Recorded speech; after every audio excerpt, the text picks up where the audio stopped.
Welcome to the Gen Z Stoic Podcast, where every week we strive to lead younger generations on a path to virtue through the insight of Stoic teachings and personal stories from our lives as Gen Z Stoics.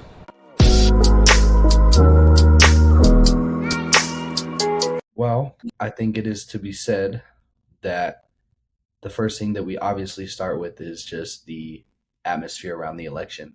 That's the big one. That's kind of just the big starting point, that whether you are supporting Kamala Harris or whether you are supporting Trump or whether you are supporting neither, whether you're kind of in the middle or anything in between or anything outside of that. Or you just hate the political landscape currently. Exactly, which I think, to be fair, a lot of Gen Zers are either on one end of the spectrum or in the idea of this all sucks, like everyone sucks in office. Cynicism. Exactly. And so, unfortunately, that's kind of a problem because voting is important and politics are important. And so now that we've reached this, like you said, this cynical view of politics, that kind of is a problem. But we also have people who are very strong supporting both sides, which is good because that means we also still have people who are heavily involved in politics. Yeah, well, the thing about politics for me is that the political landscape of today's modern world preys upon your emotions. So it sucks for us being a Stoic-focused podcast that we have to talk about politics all the time. But if you live in America, it's pretty much central. I think if you live in like France and Italy and Europe as well, if you live anywhere in the world, politics are like central to your life. And when you have such a chaotic, inflammatory landscape of politics like in America and the West where it preys on your emotions, it takes an emotional toll. And so you have to realize being stoic in the face of this emotional toll is actually very valuable. And being stoic in the midst of this is very, very, very difficult. If you're on social media, especially, misinformation and posts that are supposed to rile you up are like landmines that are constantly everywhere. And that's kind of what the political rhetoric overall is, right? I mean, we had a political candidate and a former president almost get assassinated. And we have people who want to spout conspiracy theories about it was faked by him, it was a coup by like the FBI or Secret Service or somebody, or it was a foreign operative, which Thomas Crooks had foreign bank accounts, so maybe. But everywhere in between, there's just conspiracy theories. And the thing about these political candidates is even these tumultuous moments, especially where like one candidate almost gets taken out, another candidate does get taken out, not, shot, but taken out of the race. We have this landscape where the political figures could see, and we can all feel America's heartbeat right now is really elevated, and so we could take a step back and like be cohesive. But instead, these politicians choose to prey on your emotions again. So, in a time when you have the people in power who are preying on your emotional vulnerability, wouldn't it be great if you didn't have any emotional vulnerability in the first place? And to that I say, enter Stoicism. Well, it's tough because, like you said, because everyone's so riled up all the time now, like, and every politician does this, but they're going to say things that make you support them. And then none of these things are actually going to happen if they get put in office. But it's how they market themselves. It's how they market their campaign. It's all, and a lot of it, not all, but a big majority is an appeal, like you said, to the emotional side. Why? Because a big part of marketing is appealing to the emotions of your audience in order to get them to, really resonate with a certain thing that you're discussing. Now, it also sucks because what Stoicism preaches is that there are good and bad on both sides. And what you see now, it's like if you vote for one side, you're voting to end democracy. If you vote for one side, you're a communist, this and that. And now it's like, oh, well, what do I do? It's not even a approachable topic to talk with someone about anymore, because if you even mention supporting one thing that a certain side supports, then you're labeled as X, Y, and Z, and then you're not seen as really anything else. So not only are we in a very emotional time, but we're also in a time of almost as closed-minded as we've ever been. It's so divided, and we've become so opposed to the other side, whether you're left, right, in the middle, anything in between, that we can't even begin to accept that both sides may have decent ideas. You know what I mean? Yeah, and interestingly enough, when we are divided like that, we're easily toppled. And so one of the byproducts of this emotional like appeal that we're talking about is the kind of argument based around fear. And I think you can see that from both political parties and from any political party. If you want to think about Europe, we're not familiar with those parties for the most part, but basing it off of America's political landscape, you have one candidate who bases his rhetoric off of the fear of crime, the fear of illegal immigration, and the fear of certain rights being taken away. And the Democratic Party does the same thing, fear of certain rights being taken away. They're different rights, but they're also fear of being taken away, fear of loss of democracy. It's all fear-based. And when you have a society that is based upon all of this fear-mongering, then it's natural for society to be afraid, for society to be anxious. One of the causes that we haven't really talked about of the rise of depression and anxiety, we've talked about a lot of causes for it, but one of the causes that we haven't talked about is the cynicism and this fear that's stoked by politics. And the thing about politics is it's very good to be politically active. Mateo and I, to a certain degree, are both politically active this year. I've gotten really into political activism. But you also have to realize that at the end of the day, politics doesn't define you.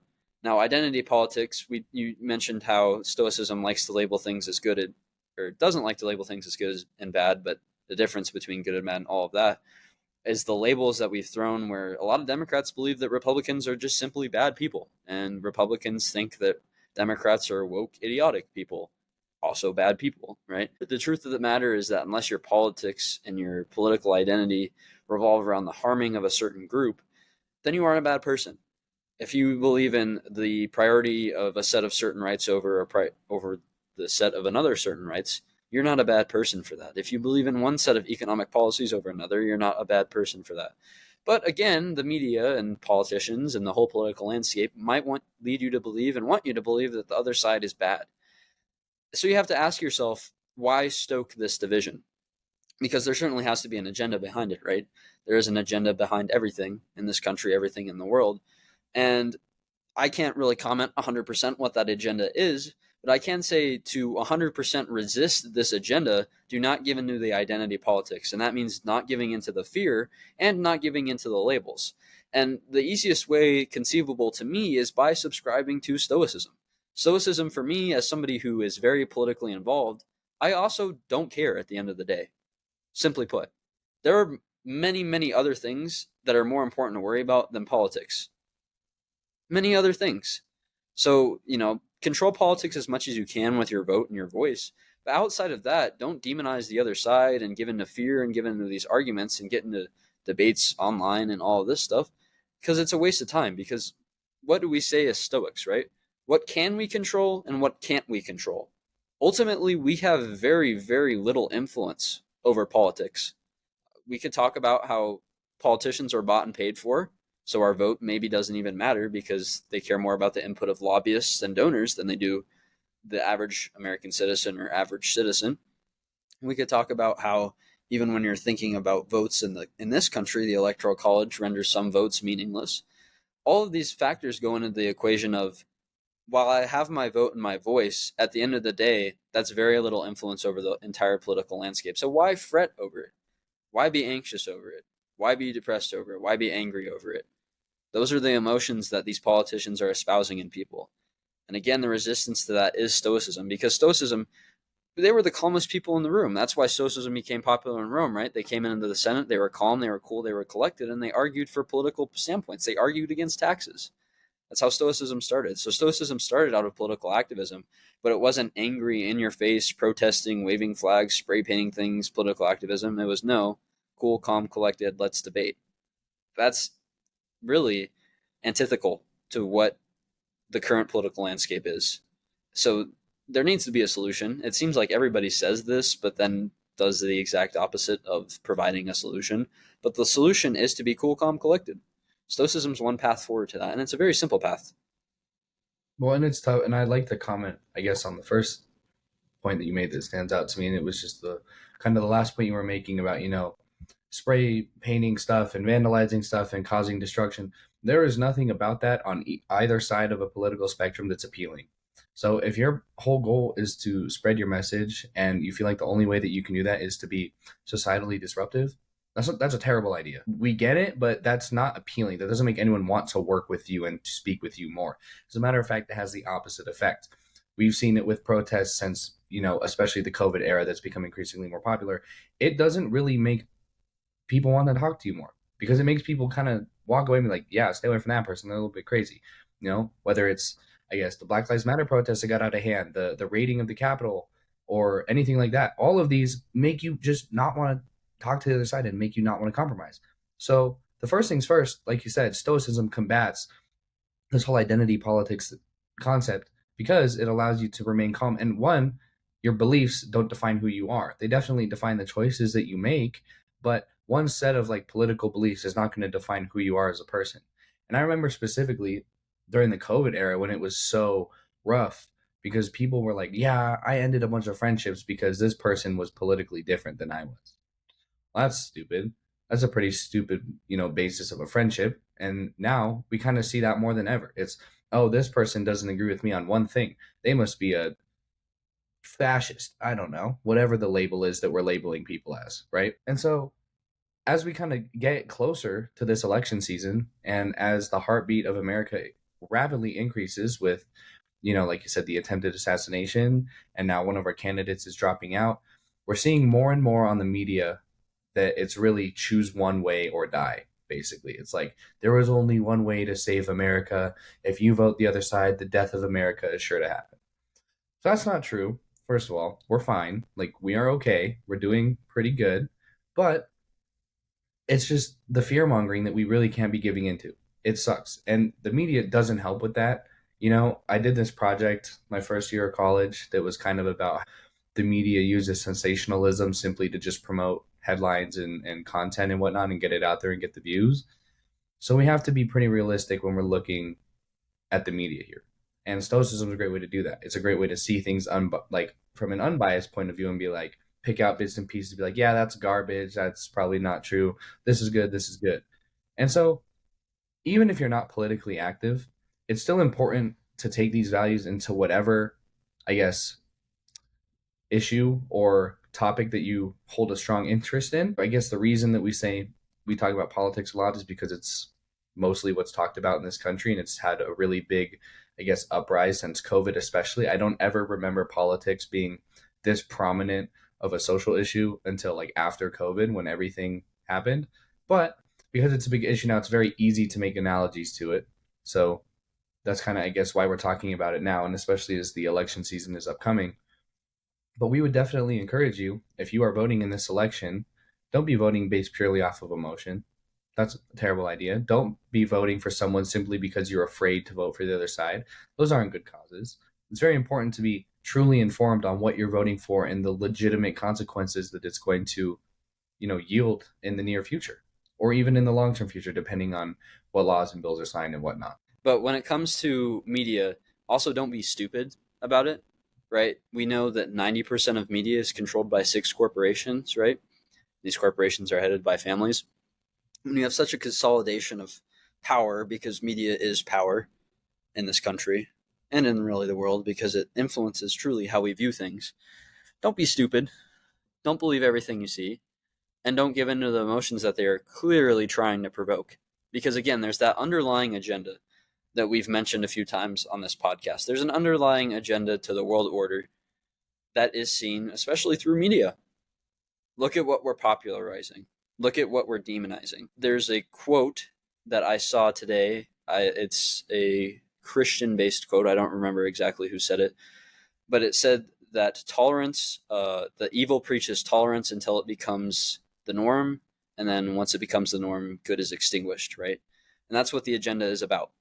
Is it's promoting these evils which contribute to civil wars and the collapse of societies, the historical collapse of empires, that for some reason the agenda seems to be promoting. Hopefully we can be resilient to that. You have a lot of people who say the West has fallen, and I can certainly see where those arguments get a lot of credibility. But when we talk about the West as an entity, we still have the resilient aspect of ourselves. We still have kind of that distinguishment between good and evil. We still have a lot of Judeo-Christian values, which are found in Stoicism, which are found in Christianity, which are found in a lot of world religions that are commonplace. They're the golden thread that makes a good life. And I think media, especially in the Western world, is trying to disturb that. I don't want to say for what reasons or who's behind it, Again, I will mention that 6 corporations are behind 90% of media, but just don't be stupid about it. Realize when you're being brainwashed. Realize when you're being taken advantage of. Even when it's something that seems as distant as AT&T or CBS or NBC and the programming and the messaging that they're sending out, even when it seems that distance away from you in terms of personal impact and personal influence, don't be stupid about it. They know what they're doing. They know what they're saying. They know what the messaging is. They know what they'll allow and what they won't, and they know why they're doing it. So instead of becoming emotionally invested in it and allowing them to provoke those emotions, take advantage of you, have control over you, become independent and become an independent thinker so that you aren't stupid and aren't brainwashed by the media. Because that's what's driving a lot of this political atmosphere as well. The second you see Joe Biden drops out, you see 30,000 conspiracy theories flood social media. And you see some media companies choose to promote those conspiracy theories and others shut them down and cry about how great Joe Biden is and be all sad about how great Joe Biden is.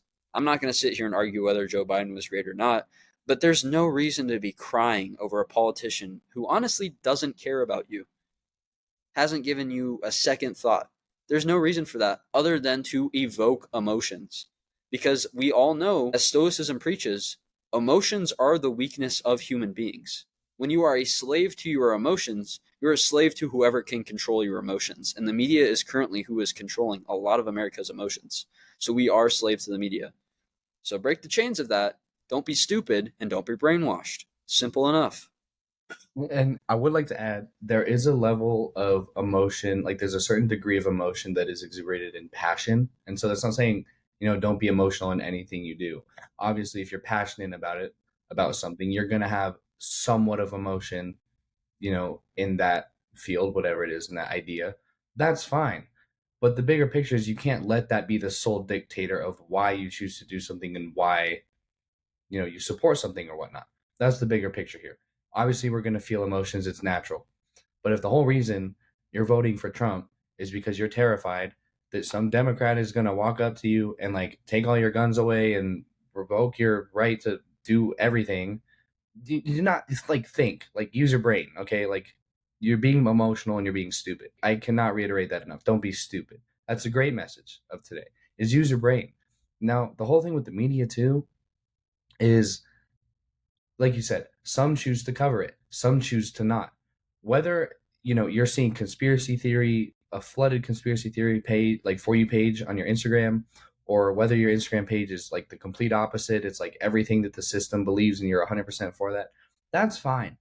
But you just have to really think, even if it's something that you are supporting, is it true or not? Because it takes a lot of courage to understand something that you support may not be correct, right? That something like a media corporation that supports your beliefs might be kind of bullshitting sometimes. That's the only way I can really put it, is at the end of the day, these big companies have one thing in mind. Well, two things in mind. One, money. Two, just simply control of what you see, right? Why would they do that? Well, I don't know. I'm not at the forefront of these corporations. But if you think that any of these major corporations, whether it's the media, whether it's the education system, big pharma, blah, blah, blah, that they really care about you, I'm sorry to hurt your feelings, but that's just not how it is. And like you were saying about politicians typically are more invested in promoting their own campaigns and their own personal interests than having the interests of the American people at the forefront of their minds, right? They will say a lot of things to get votes. And then you will see half of those things never even get discussed or, acted on as soon as they get into office. That should tell you enough. Obviously, sometimes there's a clear black and white picture of probably who's the better person. Well, if you look at things stoically, that's not always the case. If you look at this election stoically, you're like, man, is there a black and white answer on which candidate is better? No, they both suck. Like they suck, and they have sucked since it was Clinton versus Trump, since it was Biden and Trump. Like it is sucked, because that was in 2016 when we were still in middle school. It was Clinton versus Trump, and then it was Biden and Trump, and now it was going to be Biden and Trump again, but now it's Kamala versus Trump. And we're like, dude, are you telling me that these are the best fit people to run our country? I have seen there are so many bright people out there who just have like a podcast or who just work in like an oil field or something that seem to be way better fit Don't look at things in a black and white lens, because that's not how the world works. That's how the system wants you to think it is. That's how the media portrays things as very black and white, very good and bad. That's not how Stoicism works. A Stoic mindset's never going to say this is good, this is bad. The Stoics didn't like using those terms. It was too constricting. You have to look at things for what they are. And obviously, things are going to resonate with your values more. That's fine. You kind of determine what is, I guess, good and bad according to your personal values, but you can't look at things you can't look at every single thing as a good thing or a bad thing, because it's very flexible. It's kind of like water. It just always flows. It can be anywhere at any time. Well, and the interesting thing of note for that is, for Gen Z specifically, what was our first election cycle? I feel maybe I was more politically aware and paid attention more than people our age, a lot of people our age, but really our first exposure to the political system was Donald Trump.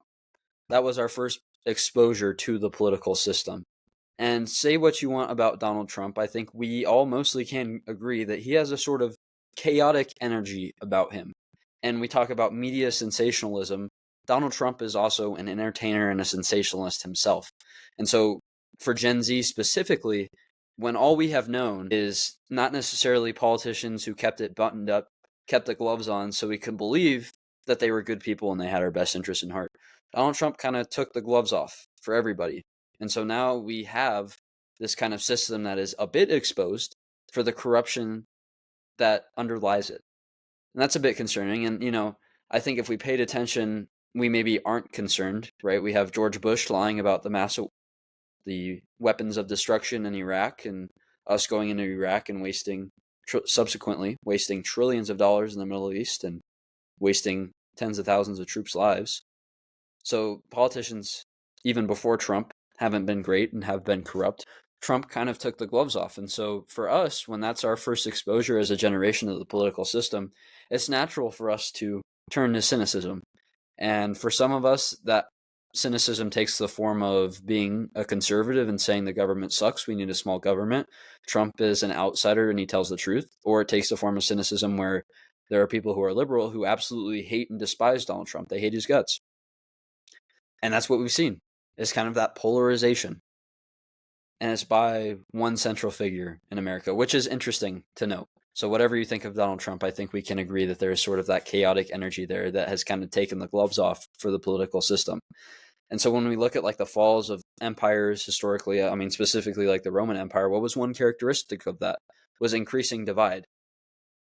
And that was sensationalized in the Roman Empire as well.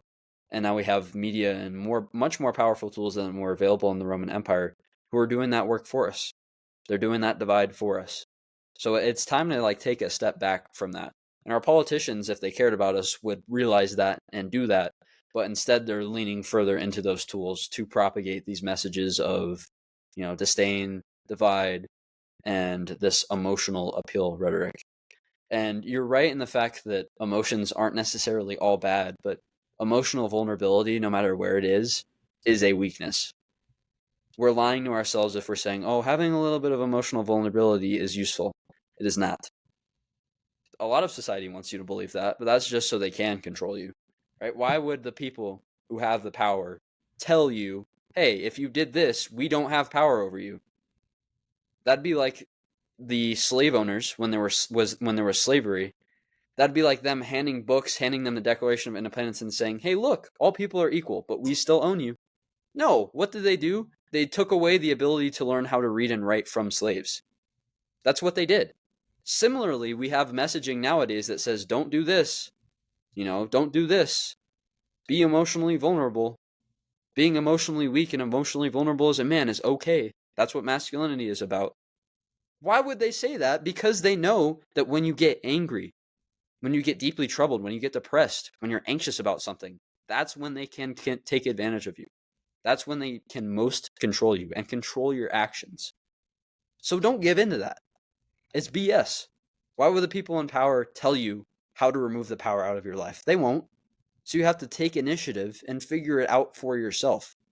Stoicism isn't going to make you like this godly figure that's unattached from everything, but it makes it so that you're not vulnerable. It makes it so that you're not weak.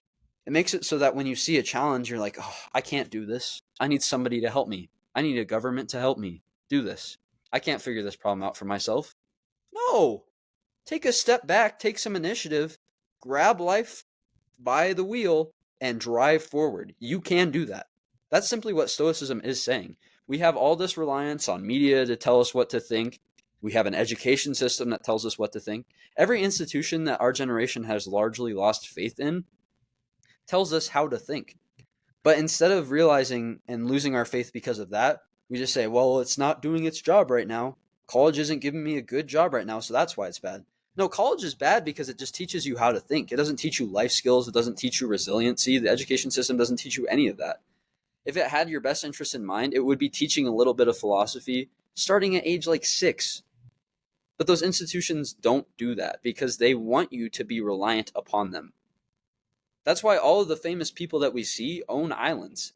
They go to places where they aren't controlled because they've realized, wow, I'm smart, I'm intelligent, I've got my shit together.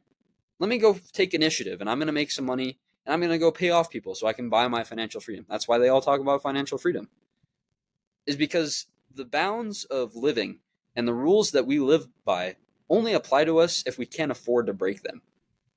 Simply put. And one of the starting points of realizing this is conquering your emotional vulnerability. Because you can be intelligent and really driven, but if you're controlled by anger, then somebody's going to see that in a business deal and is going to prey upon that anger. If you're driven by sadness or some sort of trauma that's happened to you in the past, somebody's going to recreate that set of circumstances to take advantage of you. When we look at the current political landscape, I'm a big proponent of the Second Amendment. I'll admit that openly. I've worn shirts on here that I'm sure many people can connect me to being very pro 2A. What a lot of the rhetoric is, besides just the basic constitutional arguments around the Second Amendment, is the slippery slope argument. And like you just mentioned, right, they're going to take all of your guns and all of your rights away simultaneously. That has happened before. But getting angry over it and then lashing out is what people want you to do. Instead, just be rational about it. Use the constitutional argument. Don't get upset over it. If somebody disagrees, that's fine. But they want to control you with the emotions, with the emotional vulnerability that goes behind your argument. They want to accuse you of having anger issues or having some sort of issue. Don't give in to any of that. The first step to all of this freedom stuff we have and these laws and everything that controls us, breaking out of that, the first step to that is just taking control of your emotions. Take control of what's in here so you can conquer what's outside of there. Step number 1. Well, I think it's interesting that you just talk about the control aspect, because the one big thing you always talk about is the dichotomy of control. And so kind of realizing that we have everything switched about what we can and can't control. Like we think that, I don't know, I can't control the outcome of my college education. Like the system has it decided for me. No, that's actually the one thing you can control. The one thing you cannot control is what they're teaching you. But what you can control is kind of where you choose to learn. Now, all these big corporations that do want simply you to be relying on them so they can, stay in power, keep reeling in money, whatever you may speculate that their motive is. It is true. And you would be pretty ignorant to disagree with that. You would be pretty ignorant to just sit here and say, I work for somebody and I will always work for somebody, but my boss cares, or the CEO and all these big companies that own my company and whatnot, they all care very deeply about me. They really care about my well-being and, the benefits I get in my 401k and everything that my work provides. Like the big guy at the top sees me as, a very valuable asset. They don't care. At the end of the day, it's really not. And I'm not saying everybody should be an entrepreneur and that everybody should start their own business and work for themselves, because if that were the case, well, then none of the companies would run because nobody would be working for anyone, blah, blah, blah. The point is, though, is taking a step back and, like Bren said, simply just not allowing companies or organizations or anyone to have control over your emotional levers that kind of guide you one certain way. I mean, if you get angry at a certain topic, that's understandable. But if you let someone know that, if you let that dictate your next action, then people are just going to use that against you, because that's how the world works. People like control. People like to leverage your weaknesses to elevate themselves. That sucks. And if you're going to walk through life all sad, all depressed, all controlled, and thinking you're hopeless, then you're right. You are hopeless. If that's going to be your mindset about it, then absolutely. Now, it kind of sucks being the friend who's like very picky and very, I guess, technical about all this stuff. I guess the quote conspiracy theory friend. It's kind of weird. Now, I'm not saying to give in to all conspiracy theories, but don't just be someone who believes everything that big ol' CNN tells you because they care about us. Don't believe everything that they tell you and just go along and let that dictate your whole life.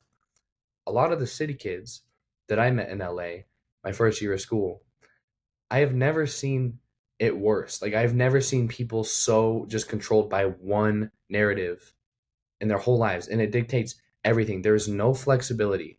You should hear the things that these people say sometimes. It doesn't matter if it makes absolutely no logical sense. As long as it aligns with one specific narrative, they will defend it until they die. If you've ever seen The Matrix, one of my favorite movies, there's a quote from Morpheus who's like, oh, you got to watch it. But the quote from Morpheus is like, these people have become so dependent on the system that they will fight to do anything to protect it. Well, that's kind of where we're at. We've become so dependent on the people that control us that we would fight to keep them in power because some people say that it would be easier, that life is easier with them in power. You know what I mean? That sucks. We have no initiative to take. It's riskier to stay where you are and stay controlled than it is to try and start your own company or start your own life and take control of your own life.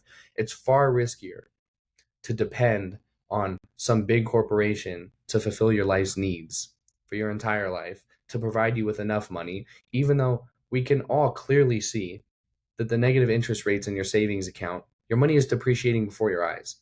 And we also know that the tax system wants people to spend money. It encourages people to spend money. It doesn't want people to save money in accounts. It wants people to go out and spend money. So if you're just storing away your money, for example, like, all the big people say that you should, it's going to waste away. You're going to have no financial power. Why does money matter? Well, like Ren said, the only way to kind of escape the chains is to buy your way out, unfortunately.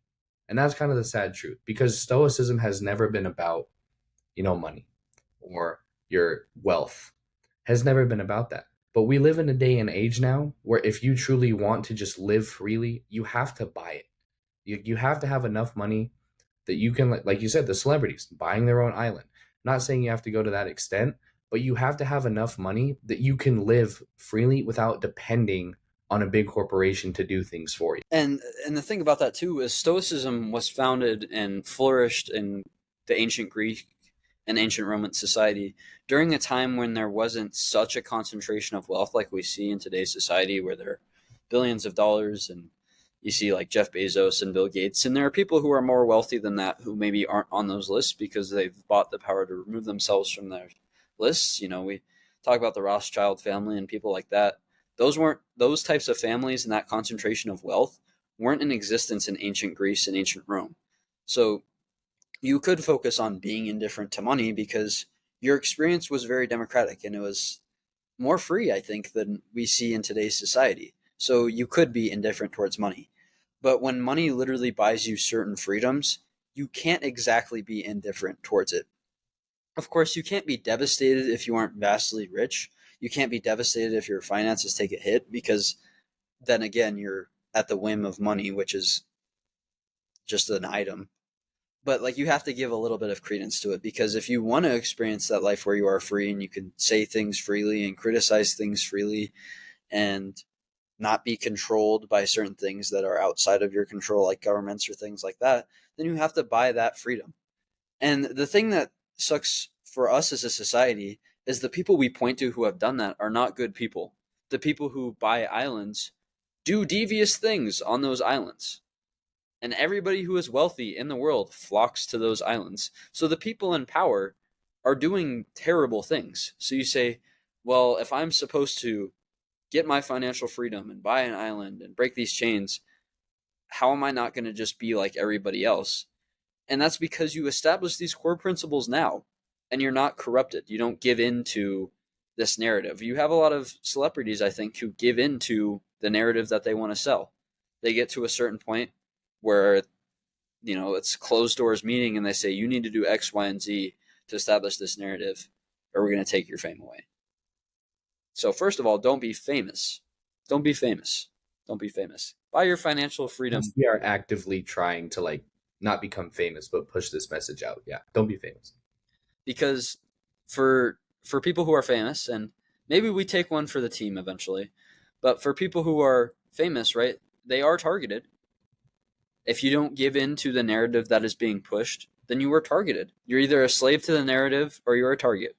This is the unfortunate reality that we live in. And you just have to discover these core principles and ingrain them in yourself so that you will never turn on them. That's really the key, and it's about determination and willpower, which is a lot of the basis of Stoicism.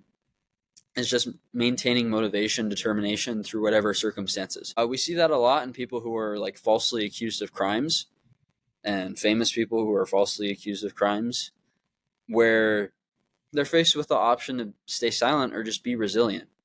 And the people who are resilient always face the better outcome 10 out of 10 times. So it's not being a slave to all of this programming and not believing everything you see in the media and rising above the appeal to emotional vulnerability, while also realizing at some point they might come for you. Like, people won't like that. A strong, resilient person is inconquerable.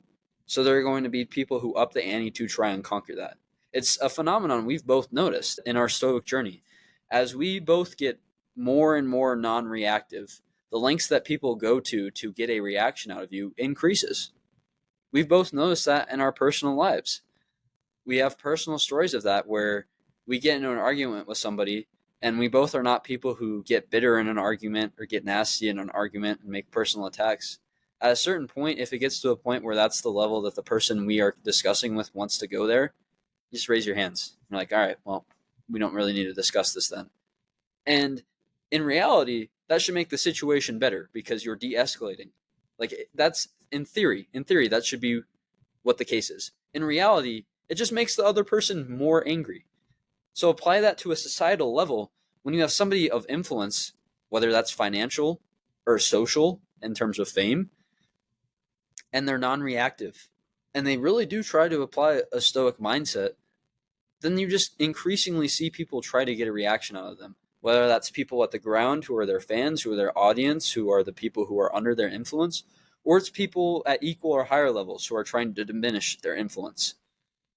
The lengths you go to become inconquerable equal the challenges that you are faced with, unfortunately. That shouldn't be the case, but that's the reality. So that's like the second step then, right? In a society that is controlled by people who are terrible, who do terrible things, who prey on innocent people, who prey on your emotional vulnerabilities, which is an evil, evil thing to do, you just have to rise above it, unfortunately. That's the simplest way you can say it. You have to rise above it. Become inconquerable, right? The man who conquers himself is inconquerable, Marcus Aurelius. Well, it really sucks because we live in a culture where we just idolize people left and right. We have so many celebrities that just gain millions and millions of followers, not even necessarily on social media, but I mean, that's kind of the easiest way to put it for now, but just millions and millions of people who become members of their audience within months.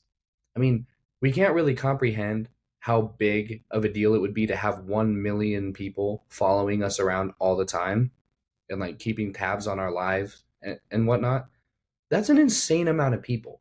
And so the more we idolize people, I mean, the more we're kind of straying further away from this idea of, being inconquerable.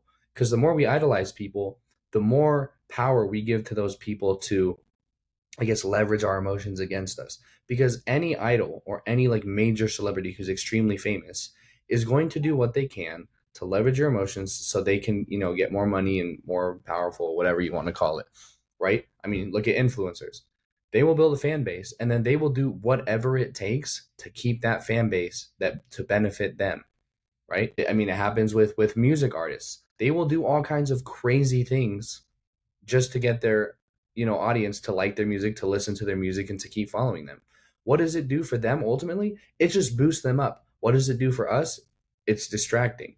Well, and the most recent example I can think of that is there's literally a YouTuber in Nebraska who derails a train, which is a felony crime, just to get views. That's the point of society that we're at. That's the point of society that we're at. It's disgusting. Right. Not only are we idolizing people, we are also idolizing just terrible people and terrible things. We're like, do it like just for the views, like harassing someone or just going and just being reckless in society. And we find it funny. We're like it's not that deep. It gets to be that deep eventually once it kind of becomes rooted in what we determine to be, funny or not, or harmless or not harmless. Like you said, people think, shooting lasers up at planes is a prank is funny. That's also a felony to do.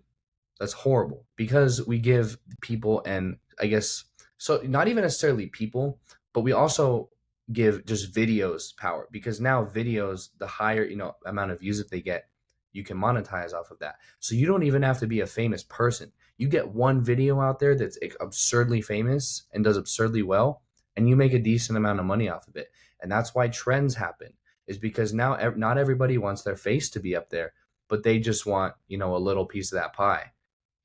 We're being completely controlled, 100%, not only by the people that we are voluntarily idolizing, but also simply by being, just consumers to these apps, and, consuming all of this content all the time.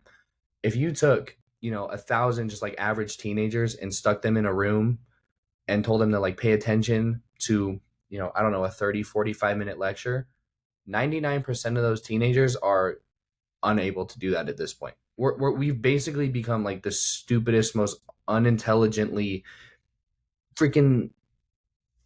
We can't think. We can't process things. We can't pay attention. I don't want to say this without sounding mean, because we clearly have a lot of potential in this generation. But as far as like, I guess the only term that I can use is brain rot. This generation's Our brains are almost fully rotted away at this point with all of the things that we're consuming, and we've become completely dependent on these things. The hardest part for most people's days now is getting out of bed or like eating a meal. That's how low we've gotten. Now we also have this other side of the generation that's realizing this and pushing back. They're starting to say, "Oh, hey, like maybe, and just maybe BBC doesn't like actually care about me that much.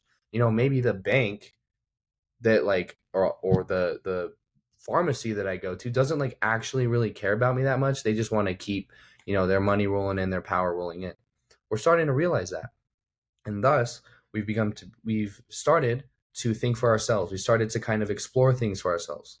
And that's good. But we have to keep doing that if we want to kind of get out of this dependency on, the idols, and wanting to be exactly like the people we look up to. Now, I wouldn't say we idolize Stoics, and Stoics were never idolized because they never even referred to themselves as Stoics. They simply lived, and people started to follow them. They were not posting. I mean, even if they had an online type of thing back then, they were not posting online. They would not have posted online. They would simply live by example, and people would follow. See, nowadays, people don't live by example. They have to post about every single thing in their lives to catch people's attention. They are reaching out for your attention. They are not just catching it by what they are doing. That's sort of the sole difference between the Stoics and why people appreciated them back then, and sort of the idols that we have now. Yeah, well, you said the problem of society is our just rampant idolization. I don't necessarily think that's the case. I think that if we look at historically, we have always idolized people. Even like Marcus Aurelius had his mentors, and he idolized previous Stoic contemporaries. Seneca had his friends and his idols as well. The problem of idolization today is not the fact that it's going on a widespread basis, it's the fact that we're idolizing degeneracy. If we want to talk about Marcus Aurelius and Seneca, one of the reasons that we can attribute the fall of the Roman Empire to is the disintegration of morals and the promotion of degeneracy. We look at the fall of the Roman Empire, what was common during that period? The popularization of prostitution, rampant violent crime, bloody spectacles in like the Colosseum and the Circus Maximus, just constant entertainment-based violence and degeneracy. What do we see today? We see streamers who just act like jackasses in public, and they somehow make money off of that. We see influencers who all they do is party and waste away and do collabs with other influencers who do the same exact thing. But there's no consequence to that because we all give money to them. We have girls who debase their value only to sexuality, whether it's rappers who just sing about that 24/7 and that's their entire personality, or people who do OnlyFans and feel that that's the only way to make money. That's the modern day. I don't know what the number is of like the popularization of prostitution in the Roman Empire, but the modern day equivalency of that is the popularization of OnlyFans in today's society. So I don't want to say that the United States is going to fall or the West is going to fall because I, unlike traditional media, do not want to fearmonger. But the parallels are very apparent when it comes to the disintegration of morals. And we have, like, what do we see in society today of the promotion of family values? We don't see any influencers. Very rarely do we see influencers, I should say. There are some out there who promote traditional family values, having a family, being a man who protects your family, being a woman who's a homemaker. We very rarely see that. And when we see people who popularize that and say it's a good thing, they're demonized for some reason. Everybody finds a reason to take problem with that. People are more ready to take problem with people who propagate Christian values or family values or even Stoic values. Look at some of the comments we get. They're more ready to criticize that than some girl who does OnlyFans or some streamer who all he does is party, drinks, does drugs, just does degenerate things and acts like a jackass 24/7.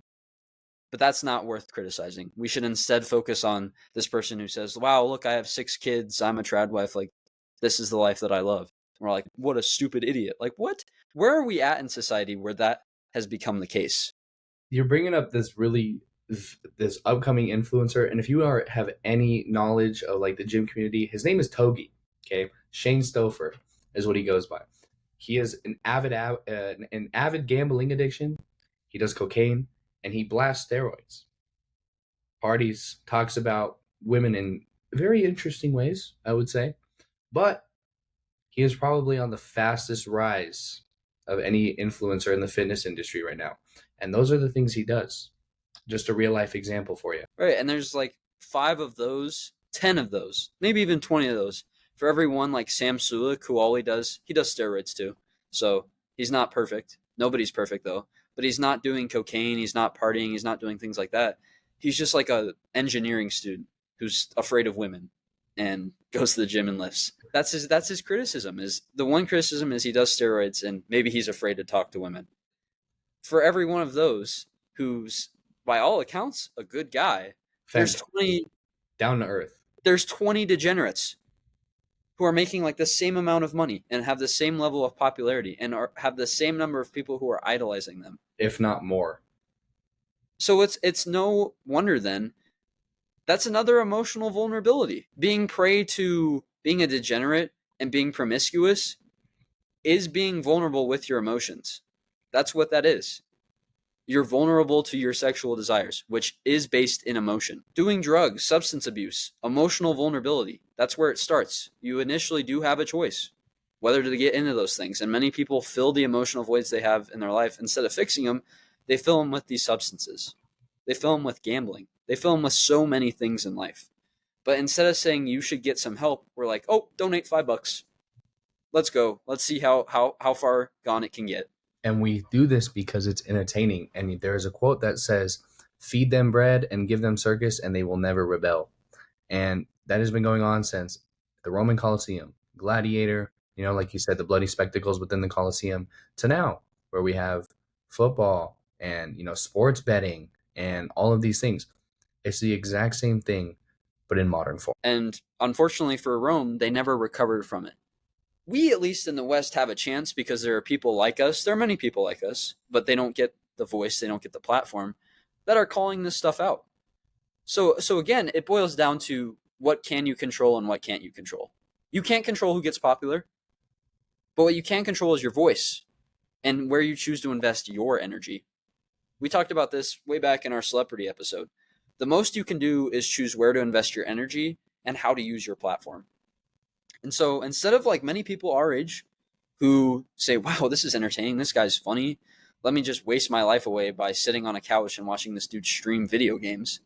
Instead of doing that, don't give your time to that. Give your time to a Sam Sulek video where he's giving you fitness advice. He's at least contributing something to your life. Give your time to reading something. Give your time to learning something. But again, the agenda seems to be, let's feed them bread and circus, like you said. Let's feed them this entertainment. Let's feed them this, raw thing that appeals to their emotions, to their desires, to their base level of like comfort, instead of providing them with purpose. And wow, they're much easily more controlled if they're sitting there on their couch wasting time watching another dude play video games rather than working out and learning things. That's a very easy population to control. They get fat, they laugh, they chuckle at stuff. They don't feel like promiscuity is a bad thing. They don't feel that degeneracy is a bad thing. Wow, they're very easily controlled. Let's give them substances, gambling, violence, all this, and they'll be happy. They won't question what we're doing at the top.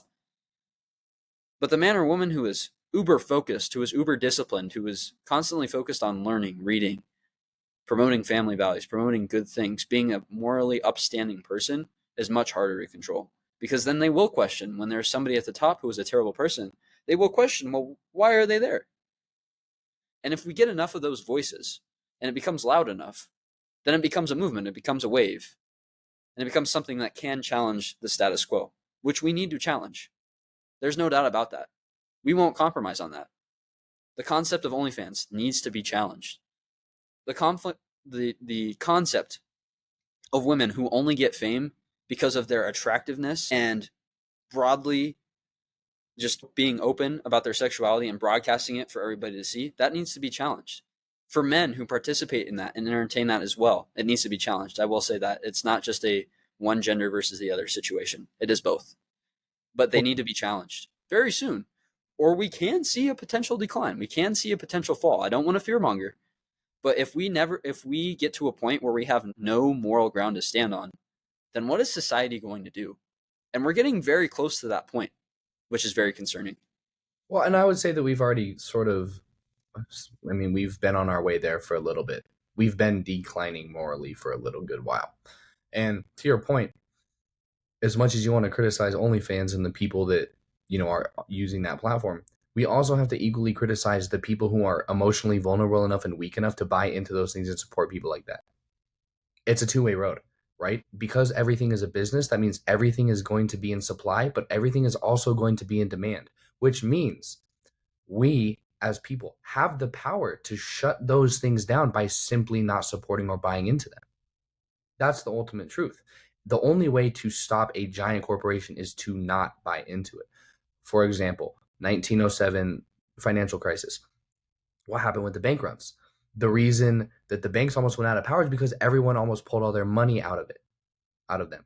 I believe it was the crisis of 1907. I believe that is when in New York the bank runs happened. Ren, please check me on that because I don't want to sound stupid, but I believe it was in 1907 that was what led to the Federal Reserve being created, was because in 1907 you had the bank runs. Yeah, cool. So that's the point that I'm trying to make, though, is we, as much as we can complain and criticize, we are the ones giving them power.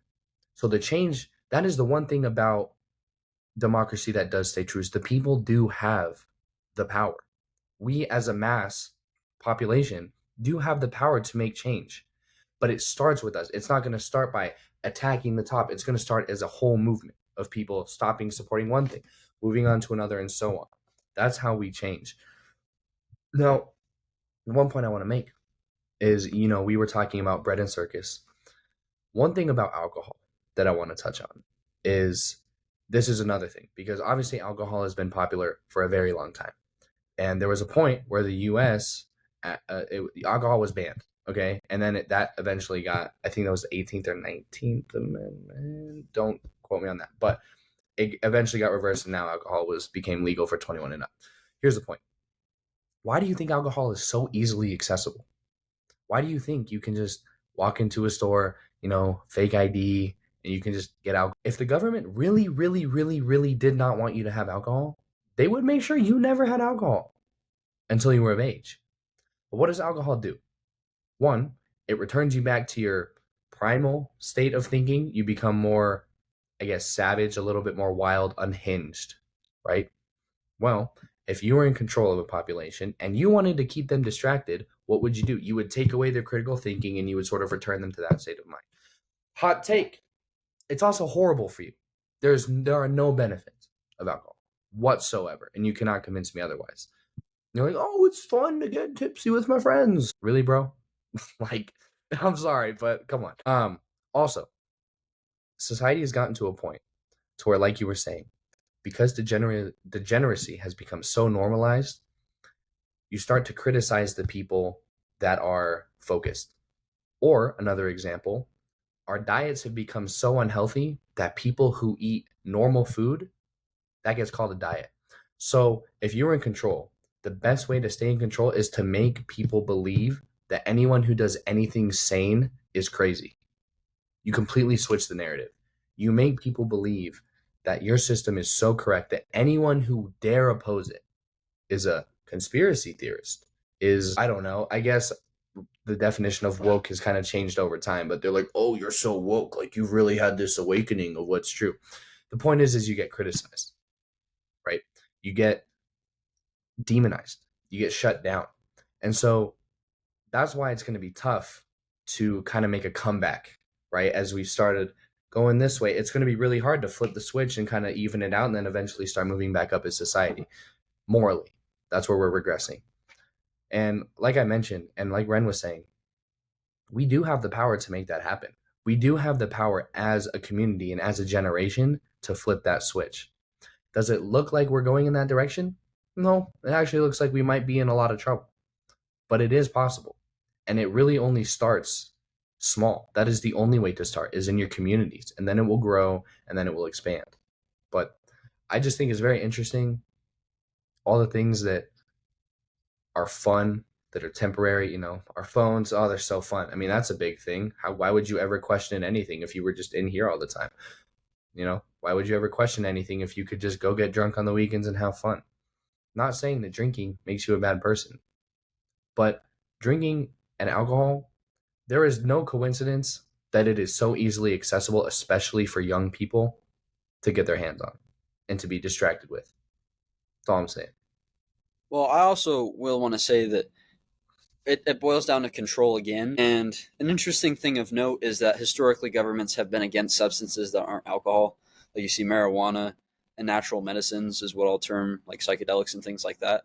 But now that we're slowly kind of progressing into degeneracy and government overreach, now they're like, all right, maybe we'll let you have that. And so I think there's an argument to be made there where the government and these things that control society will let you have these pleasures so that you can enjoy them while they take away certain rights and certain things like that. Not that the government should control what you put in your body, not advocating any policies there, but maybe the government shouldn't determine what you put in your body. Maybe everything should be available to you, but you should have the self-discipline to say no to things that are bad for you. That's all I'll say about that. But I think, when we end today's discussion, I'll revisit the quote and I'll actually quote it verbatim this time. Evil preaches tolerance until it is dominant, then it tries to silence good. We see a lot of movements for tolerance today. And by no means am I advocating for hating certain things, but we see a lot of tolerance where calling out people for being overly sexual is bad, or calling out people for being unhealthy, whether they are overweight or consume too much alcohol or anything, is bad, and that's not our place to do that. Don't be tolerant. When there is bullshit, call it out as bullshit.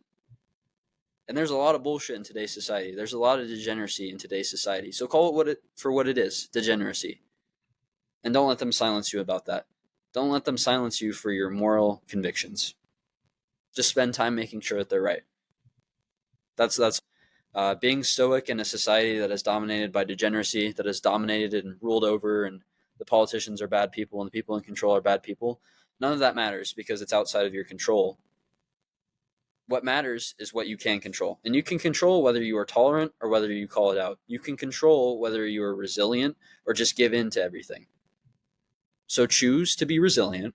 Choose to embody Stoic principles in your relationships, and soon you will start to see a Stoic community flourish. And eventually, at some point, as is the mission of this podcast, we will see a big enough community that is based in these values to push back of the wave of degeneracy. and hopefully we can restore morality to the Western world before it completely topples over. With that being said, this has been this week's episode of the Gen Z Stoic Podcast. I've been your co-host, Ren. And I've been your co-host, Mateo. And just to, restate, it is within you already to make these changes. You don't need to go and find someone who's going to do it for you. It starts with you.